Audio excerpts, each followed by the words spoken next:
Hey guys, welcome back to my channel. If you're new here, I'm Lauren, and today we're going to be talking about bloating. You might have heard of the technical term food baby. Today I want to share the top things that I avoid because they cause bloating for me and some alternatives that I found that actually prevent it. I'll also share a few of my favorite things that I like to consume, some little tricks that I have that help prevent bloating. Let's talk about what really causes bloating. Bloating is an uncomfortable buildup of air that happens in the digestive tract, and it happens in the small and large intestine as food is moving through your system and breaking down. A little day-to-day bloating is totally normal as you're eating, but if you find yourself getting uncomfortable or extremely bloated, you might notice, like I did, that something you're doing or consuming is inadvertently causing it. It's important to keep in mind that everyone is so different, so something that might cause bloating for me might not for you, and vice versa. It really depends on your own digestive system. Now let's talk about the things I was doing and eating that were causing bloating for me. Chewing gum. This was a game changer for me. This sounds small, but this makes a huge difference. Not only are you consuming large amounts of air when you're chewing gum, same thing happens when you're talking while you're eating, so try to avoid that. Not only are you consuming that extra air, which can contribute to bloating, there's a lot of artificial sweeteners in gums too that really do contribute to bloating. If you need something, try a mint that does not have artificial sweeteners. I can link ones that I use below, or just bring a toothbrush with you in your bag, brush your teeth, or use some mouthwash. That brings me to my next point, artificial sweeteners. Our stomachs cannot absorb or digest many of these sweeteners. Watch out for things like sorbitol, xylitol, and erythritol.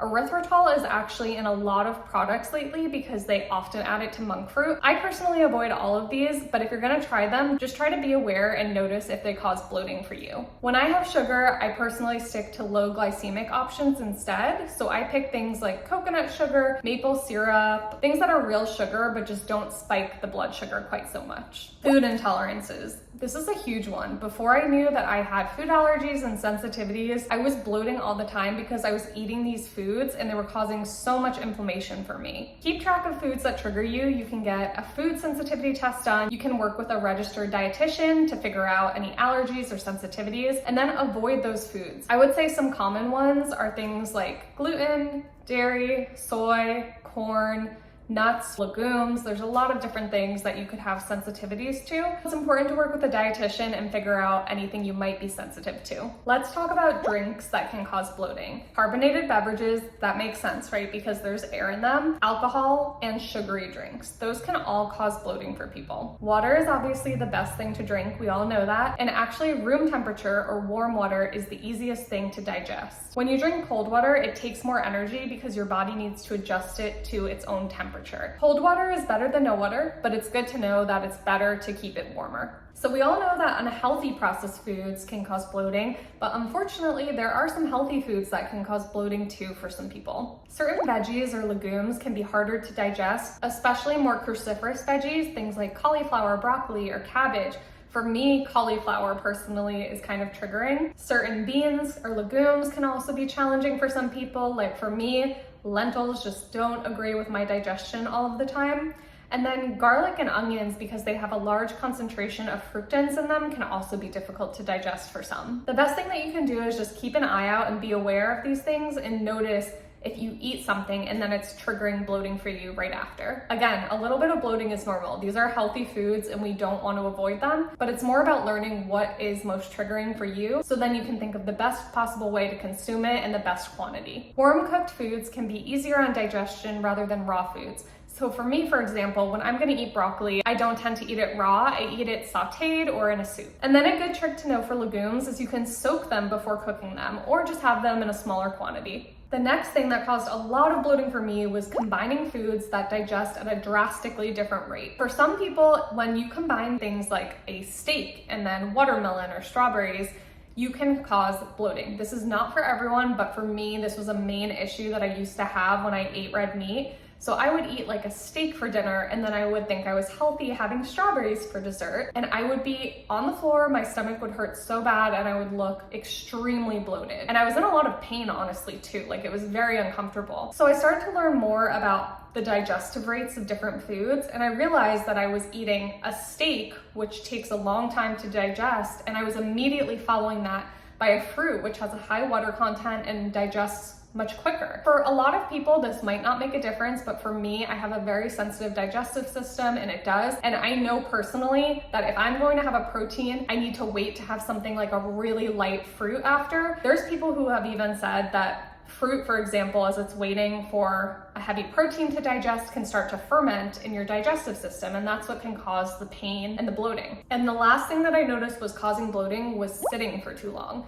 I have a desk job, so I am often sitting at my desk during the week. Sitting for too long can cause your intestinal tract to compress and slow digestion, which can cause bloating for some people. I noticed this was definitely triggering for me, especially if I would go immediately and sit in a meeting right after a meal. I like to walk daily. We try to go on 2 walks, one in the morning and one in the evening. We do live in Texas, so it's kind of hard sometimes, but we do our best. I actually just got a incline walking treadmill that I have set up under my standing desk so I can use that to get steps in, especially after a meal. I'll link the one that I have down below because I'm really loving it. Like I said, it's really great to walk after meals if you can do that. Walking also helps to reduce stress, which stress can trigger bloating too. Those are the things that I notice personally to be big triggers for bloating for me. I recommend keeping track in the Notes app on your phone so you can see what you're doing that might be triggering your bloating and what you're eating. It's great to keep track of that and then start to really tune into your body and make that part of your own wellness journey. I've gotten to the point now that I know what to avoid for myself. So when I do bloat, I'm hyper aware and I really tune in and I say, what did I eat? How was I feeling when I ate? Was I stressed? Did I not go for a walk? What were the different factors around that? I think it's important to be aware of your own triggers so you can avoid that really uncomfortable bloating and that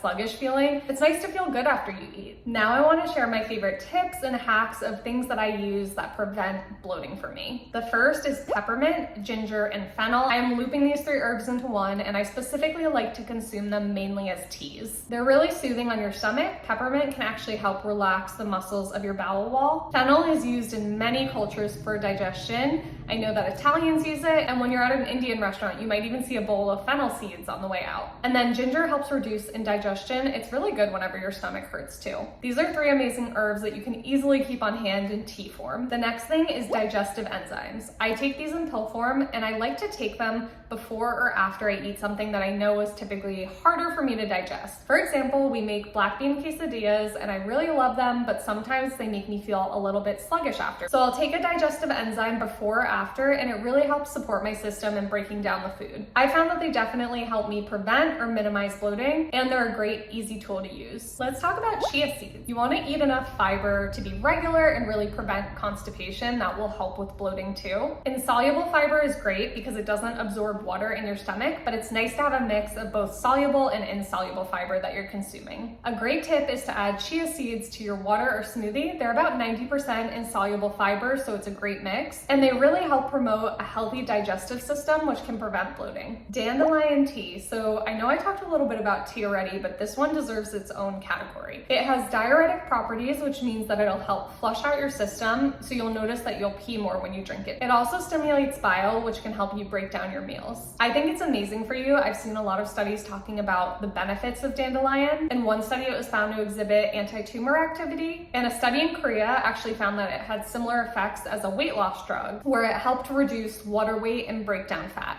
I love having dandelion tea in my tea collection, and I love to drink a cup every day or 2. Another great food to help prevent bloating is bananas. So if my stomach's bothering me and I'm not feeling well, I like to go for a banana, but specifically one that is not overly ripe. You don't want to go for one that's totally brown because they have a much higher sugar content. Potassium can help regulate your sodium levels, and it's also a good source of fiber. And my last tool is probiotics. For me, probiotics are crucial for preventing bloating and for supporting my digestive system. I take them daily in the morning on an empty stomach. I'll link the ones below that I like. I get them from Whole Foods. I know that I've just scratched the surface here with bloating, but I really wanted to share the things that I've noticed that have been triggers for me personally and things that have been the most helpful. Just to reiterate, it's totally normal for your stomach to look different after you eat a meal. That is normal. I love food and enjoy eating new things and trying new things, but these tips have been so powerful for me where I have the tools to still feel good after most meals instead of experiencing that horrible, uncomfortable bloat. Tune into your body and be aware of what's triggering for you and what's most helpful for you. There's nothing better than feeling really good after a meal where you feel nourished and energized rather than lethargic or bloated. Let me know in the comments down below what triggers your own bloating. I hope you enjoyed and found this helpful. If you did, please give it a thumbs up and subscribe to my channel channel to see more videos like this. I hope that you're having an amazing day, and I can't wait to see you in my next one. Bye guys.